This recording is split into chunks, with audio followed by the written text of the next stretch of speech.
मुफ्ती smile Nadvi साहब Islamic विद्वान, शिक्षाविद हैं, कोलकाता के वाहियान फाउंडेशन के संस्थापक हैं, लखनऊ की प्रतिष्ठित दारुल उलूम नदवतुल उलमा से ग्रेजुएशन किया है, सोशल मीडिया और सार्वजनिक मंचों पर अध्यापन और बौद्धिक कामों में सक्रिय हैं और इस समय इंटरनेशनल इस्लामिक यूनिवर्सिटी मलेशिया से PhD कर रहे हैं।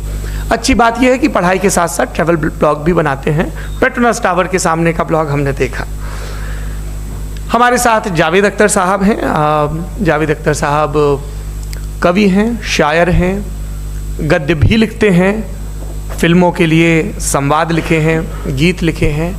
इससे इतर ये वैज्ञानिक सोच को लेकर या अपने डिक्लेयर्ड एथिज्म को लेकर भी मुखर रहते हैं और अपने तहीं रैशनैलिटी की बात करते हैं। देवियों और सज्जनों, डज गॉड एग्जिस्ट?